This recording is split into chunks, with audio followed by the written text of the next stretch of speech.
Normally we do a live video every week, but I thought I'd do something a little different today. I want to give you 5 tips if you manage your Google Ads account. Tips that will hopefully narrow the account down and give you a better ROI. Google Ads by nature is designed to make your ad as clickable as possible to the largest audience as possible. So if you let it run wild, or if you've had experience in the past with AdWords Express, then you probably know what I'm talking about. But let's jump right into it. I'm going to share my screen, and what I've got here is sort of a test account I built. This is my campaign structure. I always build campaigns based off of services and cities. And so the more cities I'm trying to target with specific city-specific ad content, the more campaigns I'm going to have. So in this case, we've just got a small test account. The first thing I want to talk about are daily budgets. Here at United Restores, we every once in a while will do an ad account audit. And what I see over and over and over again, whether this is a personally managed account or a management company handles it, the number one problem I see is that when we jump into the campaign structure themselves, let me jump here.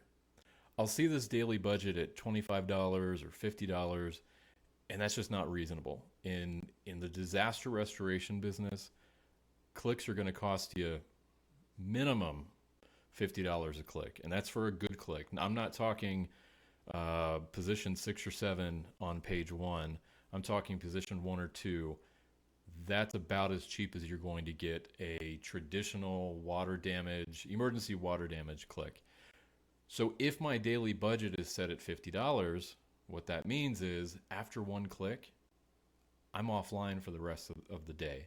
Now, Google absolutely will take some liberties with your daily budget, and whatever the algorithm deems, good, probably for Google, not necessarily for you, but they will let you exceed that daily budget. A daily budget is not an end-all, be-all. And yes, if you have a daily budget of $50 and your max cost per click bid is high on a keyword, you might often go over that daily budget, even if it's unnaturally low. But don't let daily budget strangulate the account. There's a much, much better way to put brakes on the account, and that's in time of day targeting. So let's jump over there. Right now, if I pick the right campaign, so right now ads are set up to run 24 hours a day. That's not ideal. If you are in a sparsely populated area, and let's say you're targeting 25,000 people, you might be able to get away with running your ads 24 hours a day and kind of monopolizing number 1 or number 2 in the ad positions on the search results page. Most of you are not. And so what I would recommend is setting a heavily modified daily schedule. Here's what I know, and this is looking at 10 years of data, being on this side of the business for 10 years. Your prime time hour is in the evening. Saturdays and Sundays during waking hours are also great times to be online. Friday afternoon, great time to be online, just like Monday morning. So for most of my accounts, what I'll do is set up a schedule kind of like this.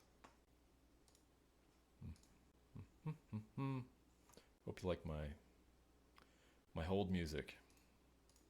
Okay, so what I've done is I've set this campaign to run from midnight to 9 a.m., then everything pauses, and it comes back on at 6 p.m. and runs to midnight. That is a much more reasonable schedule. And yes, in my own accounts, I'm going to go in and cherry pick some hours that I know historically produce phone calls. But just as an example, here's what you could do. This is what I would call an after hours schedule. So I'll catch people right when they come home from work and they discover issues. We're getting to that golden hour later in the evening, which historically, that's when calls come in. And then, yes, absolutely, 1:30, 2 o'clock in the morning, if we have some, catastrophe in a home, that's where we want to be online and be captured. I'll tell you this too. Tuesday and Wednesday during the day, not the best time to be online. That's usually when marketers are looking to see who has an ad budget to spend. And no, they're probably not clicking on your ad, but they're doing searches, they're seeing who's at the top of search results, and they're calling on you to try to get your business. So, yes, water damages, sewage backups, they do happen Tuesday at, let's say, 10 a.m. in the morning. But historically, when you look at a lot of data over years and years and years, historically, that's not when a call is going to come in. So keep that in mind. Use time of day targeting and not your daily budget to control the account. Daily budget is a terrible way of doing that. When I see, and I'm rabbit trailing, but when I see a daily budget being used that's artificially low, it's because the person managing the account either doesn't know what they're doing in the ad account or they've never worked with this industry. A $25 a day budget would work maybe for a dental office, a shoe retailer, maybe not, depending on the shoe or the brand. It doesn't work in our business. You have to set your daily budgets high. So instead of controlling it at that first screen we saw at the kind of general, I'll jump back there. Right in this section here, don't control your account there, control it in time of day targeting. Next thing we'll talk about are the types of keywords. There's 3 types, and a few of them have, or one of them has a different name, but we've got broad match, phrase match, and exact match. I prefer to use phrase or exact match. Phrase match can also be called fully broad match modified. It can be called, what's the other one that I hear sometimes? It escapes me, but no big deal. I don't like broad terms unless I've got a very specific thing I'm trying to do. An example of that is I want to bid on my client's name. Now, I don't necessarily like to because it produces callbacks. So at 2 o'clock in the afternoon, when Mrs. Jones is trying to reach your company, they're going to search for your name on Google, and they're going to click on the first thing they see, and that's going to cost you some money. Now, I have some control over that. I'm not going to bid $200 a click on my client's company name, but I'll bid $6 or $8, and the only reason I want to bid on it is because I don't want his competition bidding on it. So if I see that cost increasing for that particular client's name, it means that someone else is bidding on that name. I want to own that name. So that's the only time really that I'll use a broad term completely. I'll jump over here to my keywords once I get into a campaign. Here we go. So here's an example of a few of the key phrases I use. You'll notice the little plus signs before words. That indicates a phrase match or a fully broad match modified. Essentially what the plus sign means is that Google will allow synonyms and words before and after that word. So you still have to be careful. Your phrase needs to be fairly specific. But if I just put in sewage removal with no plus signs, so it's a broad phrase at that point, Google will take great liberties with who gets to see your ad based on searches. An exact match will not allow words inside of that phrase. So the first term you see is sewage backup, right? A search like that would allow sewage backup Des Moines, Iowa, but it wouldn't allow sewage treatment for some phrase like that. So an exact match is going to lock down the phrase I'm bidding on. And the reason that's important is because keywords are great, but that's only half the battle. Negative keywords are far, far, far more important because that is going to eliminate totally frivolous clicks. For years and years, the third most searched term in the water damage world was water damage iPhone. because a kid would drop their phone in the toilet, panic, go to Google, try to find a solution for how to saving their iPhone. And I am sure millions of dollars were spent by companies like yours on the term water damage iPhone. So either you should have bought one of those like Apple Fix Store franchises, or you put a negative keyword in that includes the term iPhone. So I stick with broad match or fully broad match modified or phrase match and exact match only. I really try to stay away from broad terms. There are 18 phrases, broad phrases, that I will bid on if I'm in a very sparsely populated market. Inside of a major metro, there's way too much room for error, and all it's going to do is cost my client a lot of money, burn through his monthly budget too quickly, and I'm not going to show results. So limit your account using better key phrases. Okay, fourth thing, location targeting. So we're going to stay in the same account. I have plugged in my work zip code and my home zip code, and here we are in beautiful Idaho Falls. Come visit. It's really great. I like zip code, city, and neighborhood targeting if it's available. In the old days, and by the old days like 5, 6, 7, 8 years ago, we could target counties. I live in the county of Bonneville. It's here, I'll show you. So I pull my keyboard out. Oops. Bonneville County. So I could technically target all of that. This county itself only has about a population of somewhere in the ballpark of 110,000. I could target that. That's a little risky in my book. If my area had a population of 500,000, there is no way I would be targeting at the county level. So a couple things changed. First, Google Ads got hyper competitive. Everybody does Google Ads. If you're not doing Google Ads, you need to get out of 2004, right? So, or maybe 8, probably 2008. Everybody's doing it, so it's competitive. Google Ads is an auction. It's an auction that happens in microseconds. So everybody's doing it. There's far more competition, and spreading myself out this thin isn't going to give me the data I want, and chances are I'm going to pay more for the clicks that I'm trying to get. So in some cases, I'll use county targeting. I really don't like to. What I would rather do is get rid of this and then zoom in here. This is the zip code 83404. Let's say I just want to target a couple of these cities along I-15. So I can click here.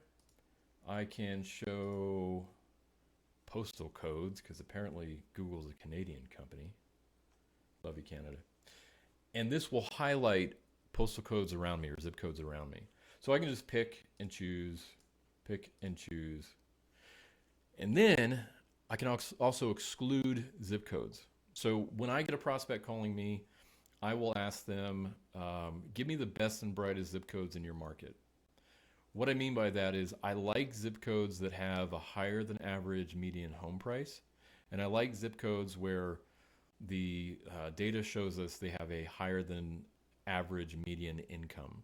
Those are the easiest areas to target. There don't tend to be a lot of no's in a market like that. But then I also ask for the very worst parts. So I don't want areas with a very high tenant population. These folks aren't decision makers. They are not going to be able to legally hire you. And I'll use my disclaimer of most states. I just avoid those areas. Around universities, it's very tricky because you've got tons and tons and tons of college tenants around those universities. You have to be very, very specific with how you target. But if I don't want to target an area, I just click it and I click exclude and it shows up red in the maps. Target exclusions and target inclusions. You have to be really monitoring how you are targeting within your ad account. I have audited accounts personally where the company managing the ad account was targeting the United States for a home services company. That is crazy. Don't do that. Pick 15 miles around your office. Don't do this I'll ask, well, what's your service area? Well, I'll go anywhere. If the money's right, I'll go anywhere. I don't want a 4 hour radius or a 2 hour radius. How much work is in your backyard? A ton of it, and you're missing most of it. So let's start there. And if we see success, then let's open it up. And maybe we find through the data that you could use a second office 50 miles north of you. Those are really cool things that we can get from Google Ads because it gives us so much highly specific, almost creepy data. So location targeting, do that. Now, in a case like this where I'm targeting right now about, let's say 65,000 people, I may open that up and I may jump up. Let me zoom out a little bit. So I know this area, Island Park, it's a beautiful, everybody seems to have a cabin up there. It's a lake, you got mountains, you're right at the doorstep of Yellowstone National Park. This is a really good area with a lot of non-occupied second homes. So I might target Idaho Falls, and then I might target Island Park, but within its own campaign, ideally. So something to think about. Location targeting is absolutely crucial. Let's cancel this. Last thing I'll talk about is ad extensions. Now in this account, I'm not going to have a ton because it's a test account that I just created. But let me show you what I mean by that. So with an ad, here's what we could do. Here, I'll show you this. No, I won't show it to you there. So this is a typical ad. Okay, let's start there. So if I'm doing a Google search for sewage backup, Idaho Falls, I'm going to see an ad that might look like this, right? So I've got 3 headlines and 2 lines of description text. Google does not show all of that. They pick 2 headlines and they pick 1 line of description text. But this is the bank of ad content I'm pulling from. But around this, I can add tons of extensions. The first absolute no-brainer is add a call extension and make sure it actually works. I can't tell you the number of times that I have either audited accounts or looked at a prospect's website and the phone number in the Google account or on the website was a bad phone number. And it's literally the first, if I ever hear my phone's not ringing, the first thing I do is we check the phone number, because more often than not, something's wrong with the phone number, especially in the age of call forwarding and things like Vonage and Google Voice and products like that. You've got a lot of different handshakes happening over the phone line, and those things can break. So a call extension is crucial, but then you've got lots of little things that we can add around it. So in this case, I've added site link extensions and call out extensions. Google will show usually 2 of my site link extensions and sometimes all 4 of my call out extensions. But look at all this. We can add all of these to our ad, and what that does is it makes the ad bigger and bigger and bigger, and it just stands out more. So I have seen markets where the number 1 ad result was a 1 headline, 1 description line, a poor use of capitalization, and sometimes it's just very poorly written. Google won't actually approve an ad that is has misspellings, but I've seen some really bad ad content. And then in the number 2 position, which is exponentially cheaper than the number 1 ad spot, is a big ad with lots of extensions all around it. Typically, your client is going to click on the better looking ad and the ad that makes more sense. So these are all things you can add. One thing I don't recommend adding, which I don't see it here, because it went away. So for about a year, we had a message extension where it would allow the customer to text you. I don't like anything that detracts from a customer phone call. So I hate contact forms on landing pages for any emergency service. I actually demand my clients to remove those from those pages. I don't like chatbots, again, on emergency service pages. and I don't want a customer texting me, at least not yet. 5, 10 years from now, that may be the preferred method of communication with younger generations. It's not for me, and it's not for most homeowners. A phone call is going to always trump that. So those are 5 things. We talk daily budget, we talk time of day targeting, we talk keyword type, location targeting, and then ad extensions. I want to give you now 3 bonuses, 3 ways to check your success in the ad account. And this can be if you are managing the account or if you're having someone manage the account. These are things that I would ask for. And when I do an audit, this is what I ask my prospective client or client, because I'm auditing, right? To ask of their third party manager. So first thing is CTR. Let's jump back to all of our campaigns.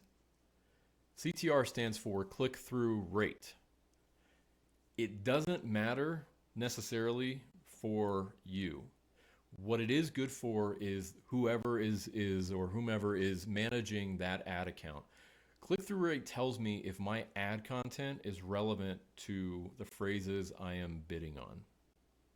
Okay, so if I've got a bunch of broad keywords and I keep getting clicks for water damage Galaxy S10 and water damage iPhone 10 and things like that, if the person searching is awake and sober and paying just half the amount of attention that they should be paying, they're not going to click on your ad, because your ad should be written towards residential or commercial water damage restoration, right? So if that's happening, if I've got really bad searches and my ad is totally not relevant to those searches, my click-through rate should be very, very low. Google says anything over 1% is a good click-through rate. I aim for 3.5% or higher with my ad. I've used the same ad content for about a year and a half now. It doesn't fluctuate very much because I have tested and tested and tested and tested ad content over the years, and what I use works.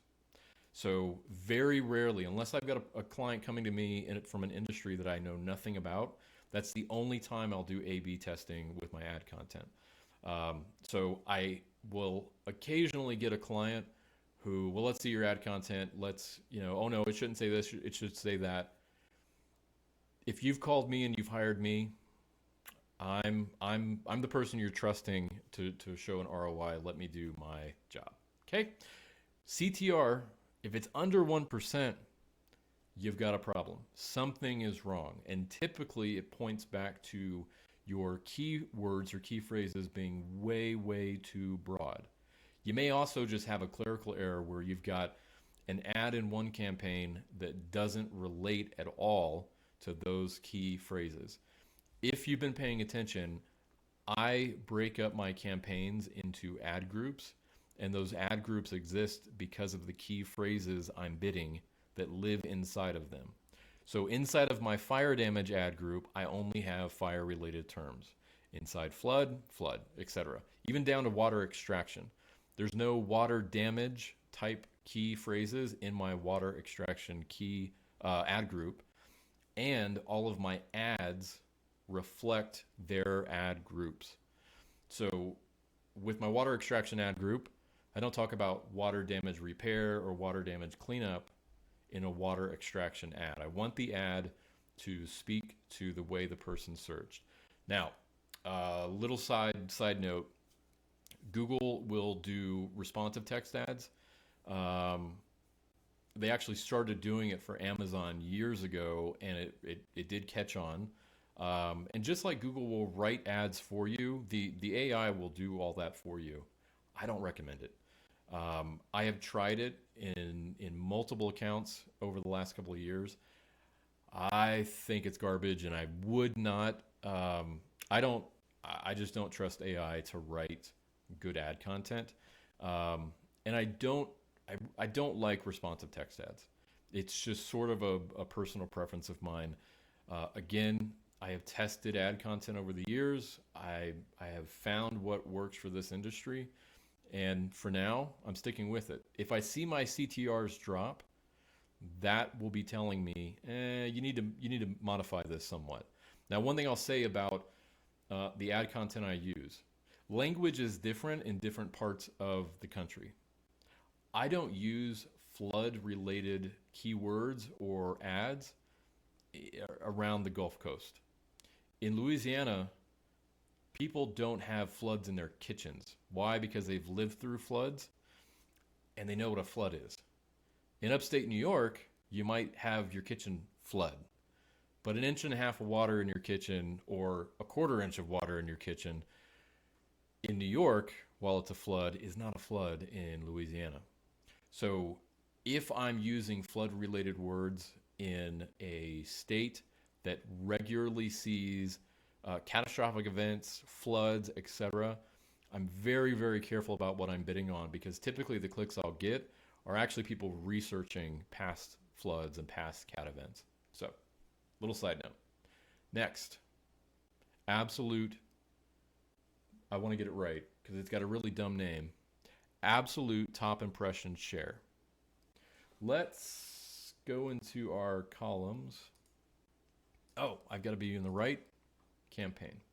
So let's go into our columns, and you see this impression absolute top percentage. So I said it backwards.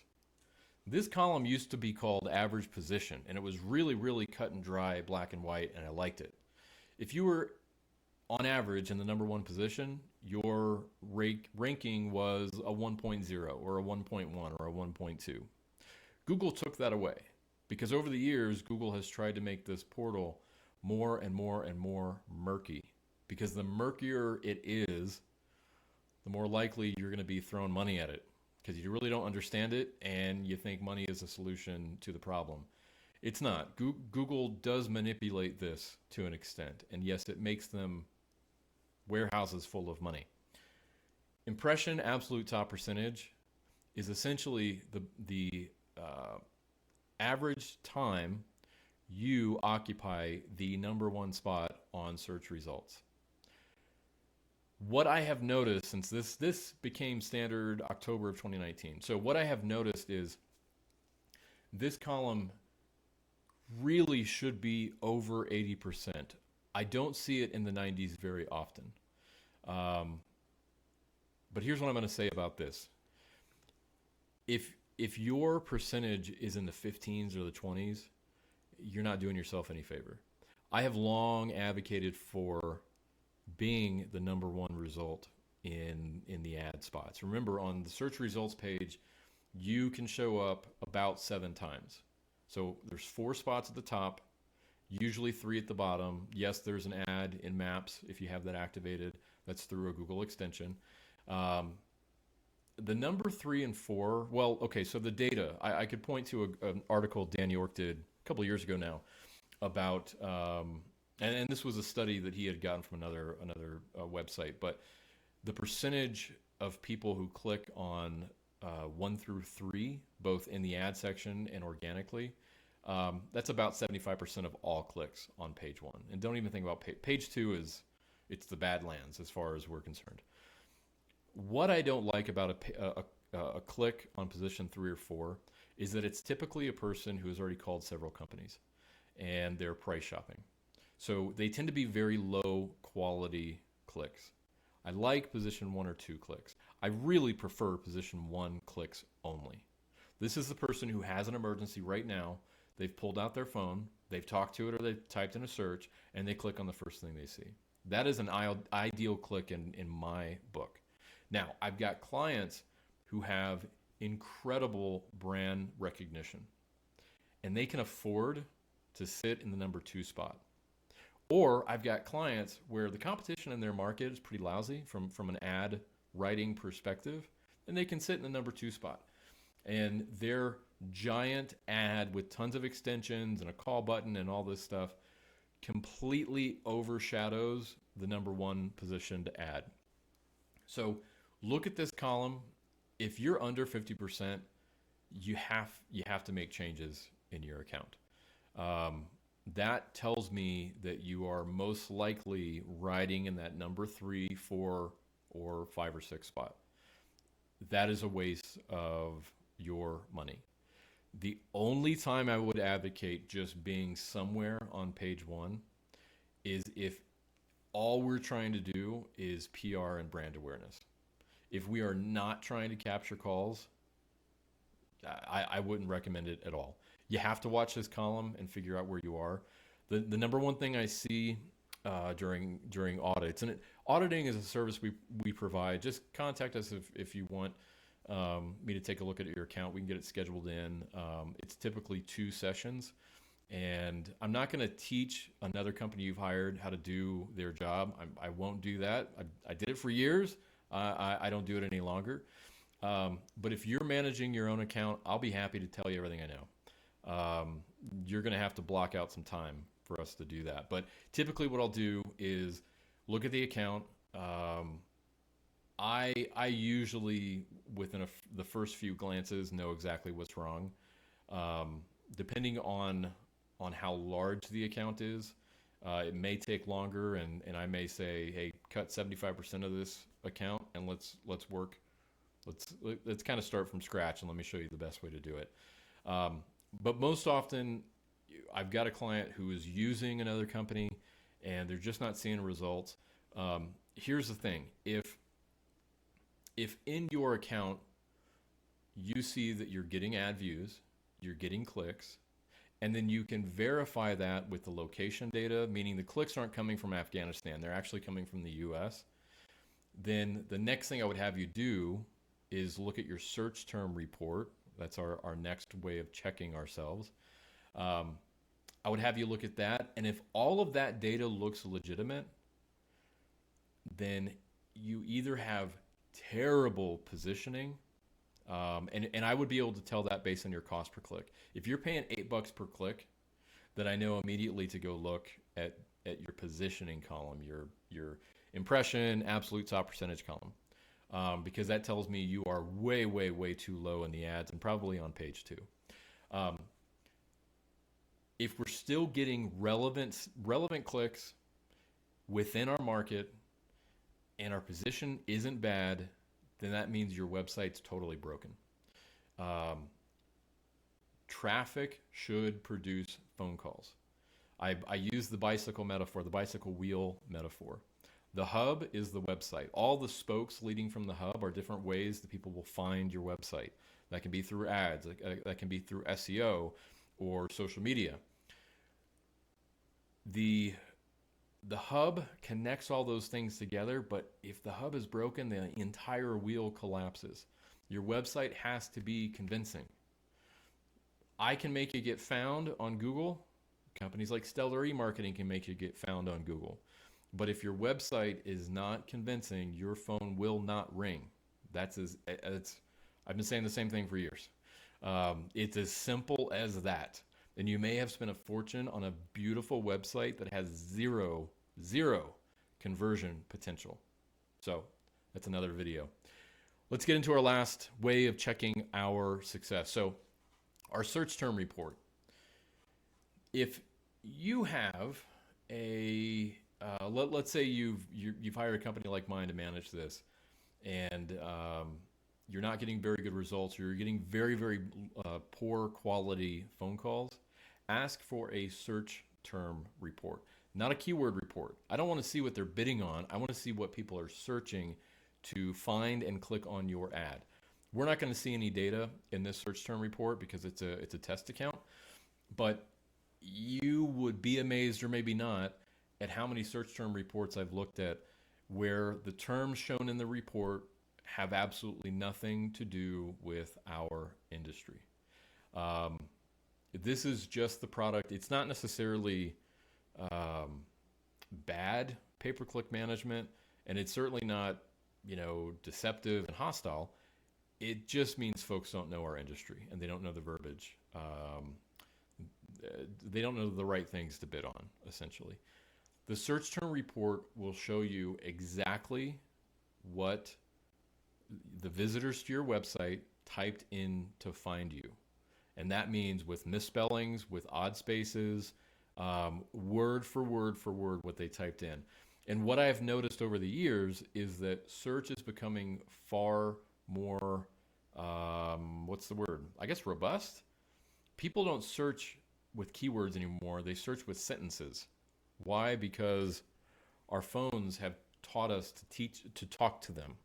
So conversationally, that's where I was looking for. Search has become more conversational. You will see basically doctoral theses in the search term report sometimes. You'll see entire paragraphs of what people have typed in to search. I don't know why they do it, but they do it. So a search term report is a great way of checking up on the company who you've hired to do this. It's a great look behind the curtain. So ask for those 3 things. What's my CTR? I've actually got 4 things, so I'm gonna circle back after I recap. Ask for what's my CTR. Determine your position, that impression, absolute top percentage. It's a dumb name, such a dumb name, Google. And then ask for a search term report. Last thing I want to talk about is your quality score of your keywords, if I can get there. Okay, so I won't take the time to activate this column because it's not going to show any data, but everything you bid on, every phrase, every keyword you bid on is assigned a quality score. It's a 1 out of 10 score that Google gives you, and it's based on relevancy to search and relevancy to the page that you're sending people to, and history. So every account starts out 5 out of 10. And then as you start building data, Google will increase or lower your quality score. Why is quality score important? It determines how much you pay for that click. If you've got a term, water damage repair, Omaha, Nebraska, and your quality score is a 1 out of 10, you're going to find that your cost per click increases and increases and increases because you're having to bid up above your competition to be in that number 1 spot. When all you should do is make sure your ad is relevant to your phrase that you're bidding on, water damage repair, Omaha, Nebraska, and that the landing page you're sending people to is keyword rich in that it says the same thing the person searched. That will improve your quality score, and then that'll get it up to a point, and then more and more history with that phrase and people searching that phrase will increase that quality score even further, which means you're now going to be paying far less for that number 1 position click. So quality score is hugely important. And it's the reason I advocate for do pay-per-click and do SEO. Because really good SEO helps me in that it helps you. Really good SEO is going to make the phrase I'm bidding on, it's going to connect with the ad content that the user sees, and then I'm going to dump them onto a very keyword rich and keyword specific page, and that's going to improve my quality score more quickly, which just means you pay less money for that click. So, and at the same time, pay-per-click kind of accelerates the ranking process with SEO if they're both done right. That's my disclaimer. Okay, so I gave you 4 ways of checking your success, not 3. Apparently my font is too small in my notes. That's attached just below my camera. But I hope that you have found this informative. I'll try to cut this up in a more professional manner. But otherwise, this is your Thursday video. I just decided to record it so that we could do the screen share. I've been having some software technical difficulties. But if you'd like to get more information on this, UnitedRestorers.com, you can schedule a call there. You can message us there. I do have a chat bot on my website. And most of you know my phone number and email. You can get it there. So take care, stay safe. I'm going to catch you around.